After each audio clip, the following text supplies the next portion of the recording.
Let me ask you something real quick. Did you check your credit score recently and feel your stomach drop? Maybe it was fine a year ago. Maybe you were doing everything right, paying your bills, keeping up with your cards, planning to buy that house or refinance or finally get ahead. And then 2025 happened. The market shifted, prices jumped, jobs got shaky, and suddenly you missed a payment, maybe two. Maybe you had to lean on your credit cards just to survive. And now you're looking at a number on your screen, 540, 510, maybe lower. And you're wondering, is it over for me? I need you to hear this right now. It is not over. A low credit score is not a life sentence.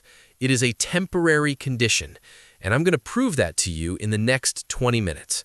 Because in this video, I'm giving you a real, no-fluff 30-day roadmap built specifically for people recovering from the 2025 and 2026 market dip to bring your credit score back from the dead. This is your credit score phoenix moment. Let's rise. Part 1. The crash that wasn't your fault. Understanding what happened to your score. Before we talk about fixing anything, I need you to understand something important. What happened to your credit score?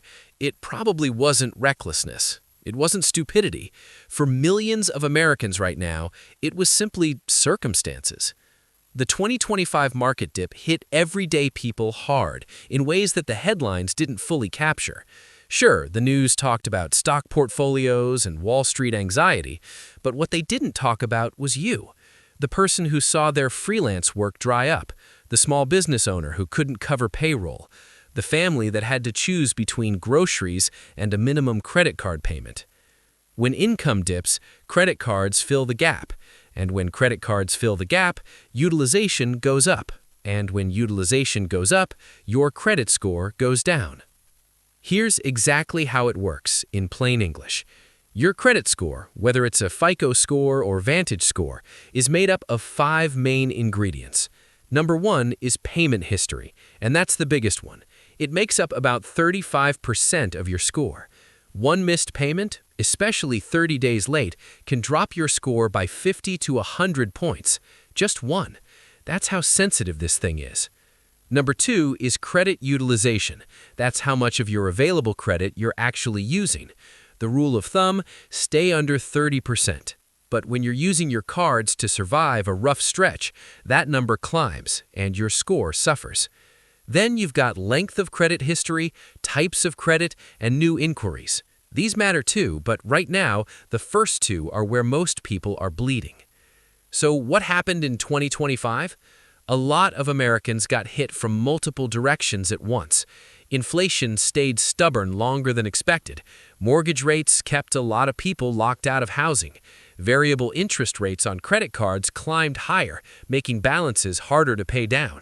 And layoffs, especially in tech, real estate, and retail, hit without much warning. The result? Millions of credit scores dropped. Not because people were irresponsible, but because the system is fragile and life got expensive fast. Now here's the piece I really need you to hold on to. Credit bureaus, Experian, Equifax, and TransUnion, report your information monthly. That means your score is not frozen. It is live. It can go down, and it can go back up. The same system that punished you for hard times can reward you for smart moves, and it can do it faster than you think. I've seen people go from a 520 to a 640 in 60 days with focused, consistent action. I've seen a 580 become a 700 in 4 months. Not magic, not credit repair scams, just strategy. And before I give you the roadmap, I want you to do one thing right now. Pause this video, go to annualcreditreport.com and pull your free credit report from all 3 bureaus. This is 100% free and it does not hurt your score. Look at it. Don't panic, just look. Because you cannot fix what you can't see. Errors on credit reports are more common than most people realize. The FTC has found that a significant portion of Americans have at least one error on their credit report that could be affecting their score. Disputing those errors alone can lift your score before you even change a single spending habit. Now you know what you're dealing with. You know why it happened. You're not a failure. You got caught in a financial storm that a lot of people didn't see coming. Now, let's rebuild. Part 2. The 30-Day Credit Score Rebuild Roadmap, week by week. All right, this is the part you came for. 30 days, 4 weeks, specific actions. Let's go. Week 1. Stop the bleeding. Your first job in days 1 through 7 is simple. Stop making your score worse. That means no new hard inquiries. Don't apply for new credit cards, new loans, nothing. Every time a lender pulls your credit for a new application, it leaves a mark. Right now, we're protecting every point we have. Next, log into every account you have, credit cards, loans, lines of credit, and set up autopay for the minimum payment. I don't care if it's just the minimum right now. What we need is a streak of on-time payments. 1 month of on-time payments won't fix everything, but 1 month of missed payments can wreck everything.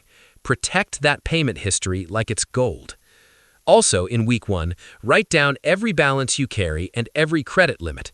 Calculate your utilization on each card individually, not just overall. Lenders look at individual card utilization too. If one card is maxed out at 95%, that's a red flag even if your overall utilization looks okay. Week 2. Attack utilization. Days 8 through 14. This is where the fastest credit score movement usually happens. Utilization can change the moment your card company reports your new balance to the credit bureaus. That typically happens once a month around your statement closing date. So if you pay down a balance now, within 30 to 45 days, your score could reflect that improvement. Here's your goal. Get every card below 30% utilization. If you can get any of them below 10%, even better. Focus on the cards that are closest to their limits first. These are dragging your score the most. No extra money to pay them down? Call your credit card company and ask for a credit limit increase. This is a move most people sleep on. If you've been a customer for a while and you haven't had recent late payments, many issuers will approve a limit increase with just a phone call, sometimes without even a hard inquiry. Increasing your limit while keeping the same balance automatically lowers your utilization percentage. Week 3. Dispute and boost. Days 15 through 21. Time to clean house. Pull out those credit reports you downloaded in week 1. Go line by line. Look for accounts that don't belong to you. Look for late payments that were actually paid on time. Look for balances that are wrong. Look for accounts that should have fallen off but haven't. File disputes directly with each bureau, Experian, Equifax, and TransUnion, through their official websites. By law, they have 30 days to investigate. This process costs you nothing and can yield surprising results.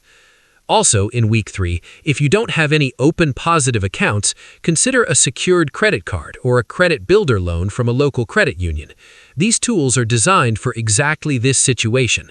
A secured card requires a deposit, but it reports to the bureaus like any regular card. Used responsibly, it starts building positive history immediately. Week 4. Lock it in. Days 22 through 30. You've stopped the bleeding, attacked utilization, cleaned up errors, and added positive accounts.